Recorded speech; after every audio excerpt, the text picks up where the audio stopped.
Corona का खौफ फिर से बढ़ रहा है, मगर उत्तराखंड के तमाम पर्यटक स्थलों पर आम लोगों के साथ सैलानी भी बगैर मास्क के घूमते नजर आ रहे हैं। ऋषिकेश में सार्वजनिक स्थलों पर लोगों के साथ सैलानी भी बगैर मास्क के ही नजर आ रहे हैं। जिस तरह से कोविड का खतरा बढ़ रहा है, उसके बाद ये जरूरी हो जाता है कि एहतियात बरते जाए।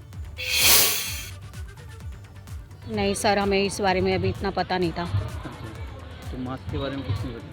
मास्क उतर चुका था, इसलिए हमने भी उतार दिया। मैंने कहा अब तो ख़त्म ही हो गया है इस करके, लेकिन आपने बताया तो अब अपने लिए आपने हमें बताया, हमारे लिए भी सेफ्टी है। हम तो यहाँ घूमने आए हैं। अच्छा, तो मास्क के बारे में किसी को नहीं पता? हाँ जी, नहीं।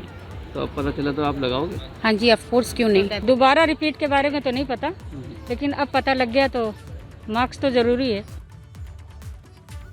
वहीं कोरोना के बढ़ते खतरे को देखते हुए स्वास्थ्य सचिव ने निर्देश जारी कर दिए हैं। स्वास्थ्य सचिव ने सभी जिलों के डीएम से कहा है कि लोगों को मास्क लगाने के लिए प्रेरित और जागरूक किया जाए। अगर आपका क्रेडिट स्कोर कम है तो बैंक लोन छोड़िए, शादी के लिए लड़की भी नहीं मिलेगी। क्रेडिट स्कोर इम्प्रूव करना है तो फ्रीडम ऐप को अभी डाउनलोड करो। उसे कहा जाए कि जब भी भीड़भाड़ वाले इलाकों में जाएं, मास्क का इस्तेमाल जरूर करें। अस्पतालों में कोविड-19 संक्रमित मरीजों के इलाज के लिए पर्याप्त मात्रा में oxygen cylinder, ventilator, ICU bed, आवश्यक औषधियां उपलब्ध हों। साथ ही कम लक्षण वाले कोविड-19 संक्रमित रोगियों को होम आइसोलेशन में इलाज दिया जाए। विनोद हमारे संवाददाता ज्यादा जानकारी के साथ जुड़ गए हैं। विनोद, उत्तराखंड में किस तरीके के एहतियात बरते जा रहे हैं, क्योंकि पूरे देश के साथ साथ विदेशों में भी लगातार मरीजों की संख्या बढ़ रही है और विदेशों के बाद देश में अलर्ट भी जारी है।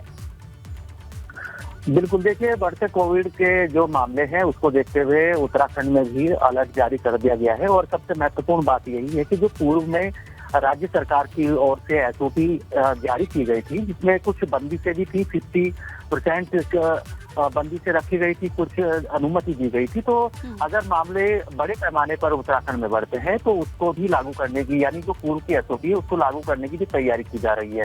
और सबसे महत्वपूर्ण बात ये बताए कि कल मुख्यमंत्री पुष्कर सिंह धामी ने स्वास्थ्य विभाग के सभी अधिकारियों के साथ में समीक्षा की है और प्रदेश के जितने भी जिलाधिकारी हैं उनको साफ तौर पर निर्देश दिए हैं कि जो बूस्टर डोज अभियान है, उसके साथ साथ वैक्सीनेशन अभियान है, मास्क अनिवार्यता है और उसके अलावा जो 2 गज की दूरी है, तमाम ऐसे ये नियम है, कोविड प्रोटोकॉल्स हैं जिनको पालन कराने के लिए सख्ती से निपटा जाए, तमाम दिशा निर्देश दिए हैं। हालांकि गनीमत यह है और ये अच्छी खबर भी है कि उत्तराखंड फिलहाल अभी सामान्य स्थिति में है, कोई इस तरीके की स्थिति नहीं है। लेकिन अगर बड़े पैमाने पर उत्तराखंड में एक बार फिर से कोविड के मामले बढ़ते हैं तो तमाम व्यवस्थाओं को जुटाने में राज्य सरकार पूरी तरह से लगी हुई है, चाहे वो ऑक्सीजन की दिक्कतों हो या फिर वेंटिलेटर हो, हॉस्पिटल में क्या क्या व्यवस्थाएं होनी है, सभी अधिकारियों को दिशा निर्देश दिए गए हैं। लेकिन व्यापक तैयारी राज्य सरकार की ओर से की जा रही है। और अगर बात करें तो ये पूर्व की एसओपी भी जिस तरह से रही है, जिसमें बंदी से भी थी, कुछ अनिवार्य से कुछ दिक्कतें लोगों को सामने आ रही थी, तो उस हिसाब से भी सख्ती से निपटने के लिए राज्य सरकार की ओर से अधिकारियों को दिशा निर्देश दिए गए हैं। लेकिन अच्छी खबर यही है कि अभी फिलहाल उत्तराखंड की स्थिति सामान्य स्थिति है और कोई भी इस तरह की दिक्कतें अभी फिलहाल उत्तराखंड में नहीं है। लेकिन पूरी तरह से राज्य सरकार बिल्कुल विनोद, व्यापक तैयारी। बहुत बहुत शुक्रिया पूरी जानकारी के लिए।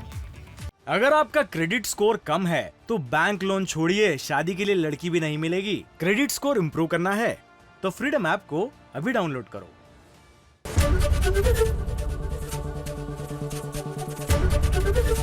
एबीपी गंगा, खबर आपकी, जुबान आपकी।